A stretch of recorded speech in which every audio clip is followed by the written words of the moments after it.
नमस्कार आणि welcome to the new vlog of the सचिनची मी मयुरी आणि हा सचिन. आपलं अगदी मनापासून स्वागत करत आहोत आपल्या आजच्या ह्या व्लॉगमध्ये. आणि आमची श्रीवा बाळ अशी परेशान करत होती आम्हाला आज कारमध्ये. आणि आज आम्ही निघालो होतो पेरूची वाडी मिसळ खाण्यासाठी. आणि तिथे छान आहे थोडंसं बघण्यासारखं छोट्या बाळांसाठी किंवा मुलांसाठी.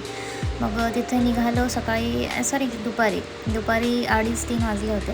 आणि थोडंसं असं आभाळ आलं होतं आणि थोडं पुढे गेलो आणि असा पाऊस सुरू झाल्यानंतर एवढं छान वाटत होतं, म्हणजे खूपच छान वाटत होतं. म्हणजे पाऊस आलाच नाही एवढा दिवस नाशिकमध्ये. आणि ज्या दिवशी आम्ही निघालो त्या दिवशी पाऊस आला आणि खूप हॅपी होतो. तिथे गेल्यानंतरही थोडंसं असं थंड थंड वाटत होतं, गरमी नाही झाली जास्ती. आणि पहिला पाऊस होता जूनचा हा आणि खूप छान वाटलं. आणि श्रीवाचाही पहिला पाऊस आहे, ती एन्जॉय करत होती पावसासाठी. आणि असं काही आहे, पुढे एन्जॉय करा तुम्ही व्लॉग. आणि कसा वाटला नक्की कमेंटमध्ये सांगा. असं काही चाललं होतं आणि थोडं पुढे गेल्यानंतर पाऊस गेलाही, म्हणजे थोडं नॉर्मलीच होता जे आम्ही अलीकडे होतो तिकडे. आणि तिकडे थोडं पुढे गेल्यानंतर पाऊस गेला. आणि मग तसं निघालो. श्रीवाला खाऊ घातलं होतं मी. आणि मग तिथे गेल्यानंतर ती काही खाणार नव्हती. मग निघालो. अशी काही गाडी चालवायची असते आम्हाला डॅडाच्या मांडीवर बसून. माझ्याकडे तर ती अजिबातच येतच नाही. मग इकडे आल्यानंतर पाऊस उघडला आहे बघा. आणि छान वातावरण होतं इथलं, पण थोडं आउटसाईडला आहे, थोडं शेती वगैरे साईड. आणि मग तिथे गेलो. त्याच्यानंतर ही अशी काही त्रास देत होते डॅडाला. आणि तिथे गेलो. एवढी रश होती की पेंडिंगला टेबल्स होते. मग आम्ही गेलो, तिथे बसलो. मिसळ वगैरे आली, ऑर्डर वगैरे दिली. म्हटलं आता हिला काय घ्यावं खायला. मग मी मिसळ वगैरे घेतली, कांदा भजी घेतली, फ्रेंच फ्राईज मागवले होते मी हिच्यासाठी. मग ती फ्रेंच फ्राईज खात होती. मग मी मिसळ वगैरे हे करण्यासाठी घेतली. आणि एवढी काही टेस्ट नाही आवडली मला. मग तिथून बाईसाहेब अशा काही सेवा करून घेतात डॅडाकडनं. मग डॅडाने घेतलं, शूज वगैरे घातले आणि चाललो आहे आम्ही आता पक्षी वगैरे बघण्यासाठी, तिला दाखवण्यासाठी. मग डॅडा बोलला तर तू घे थोडा वेळ, तिला मी खूप थकलो आहे, परेशान करते खूप मला ती. मग तिला घेतलं आणि तिकीट वगैरे काढलं आणि चालू होतं बर्ड्स बघण्यासाठी. आणि इकडच्या साईडने असं बोटिंगसाठी त्यांनी हे दिलेलं आहे, खूप मस्त आहे, म्हणजे बघण्यासाठी खूप छान आहे. असं काही बोटिंग्स वगैरे करत असतात, ते तिकडे गेली आहे बोट. मग म्हटलं नंतर व्हिडिओज काढू इथे. मग आम्ही निघालो. म्हटलं तिकीट वगैरे काढू आणि जाऊ पक्षी बघण्यासाठी. प्रत्येक गोष्टीला तिकीट आहे. ते खूप सारे गेम्स वगैरे आहेत, पण आपल्यासाठी नाही आहे खेळण्यासाठी एवढं काही.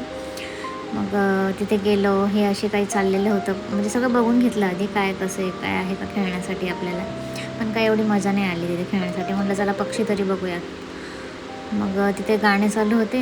बाबू असं काहीतरी डान्स करत होता मग तिथे. आणि मग पडली खाली.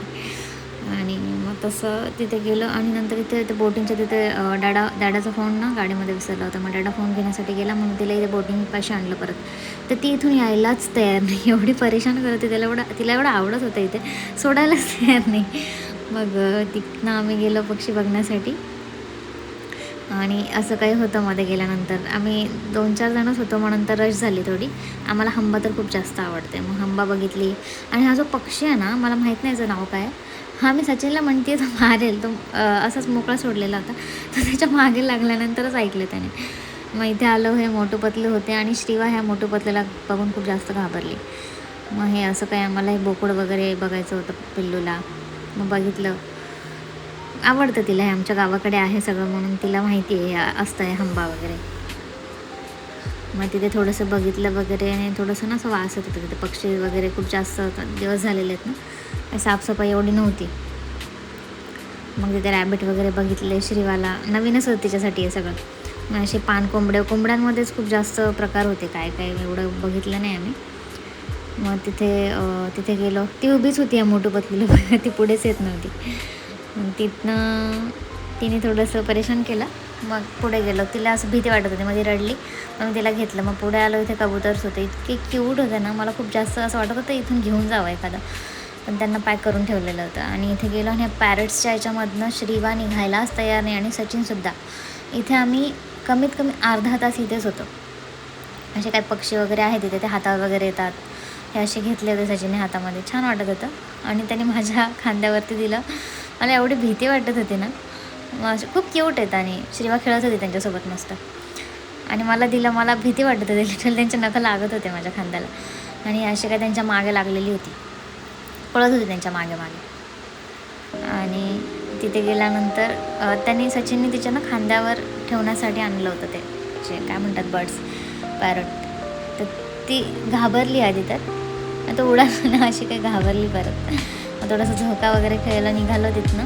सचिनला म्हटलं चल, थोडंसं आभाळ आलेलं आहे, चल पटकन घरी. तर तिथनं निघालो, थोडंसं झोका खेळलो. काही असे हसत होती झोक्यावरती, आणि एकटीला बसायचं होतं मॅडमला झोक्यावर. मग एकट्या बसल्या. त्याच्यानंतर निघालो घराकडे जाण्यासाठी. आणि असं काही खूप जास्त आभाळ आलेलं होतं, बाहेर आल्यानंतर दिसलं ते. आणि असा काही होता आजचा दिवस आमच्या क्यूट बोलक्या बाहुलीसोबत. खूप जास्त बडबड करते आणि असं काही चालू असतं गाडीमध्ये कुटाणे करणं. ओके, चलो बाय बाय.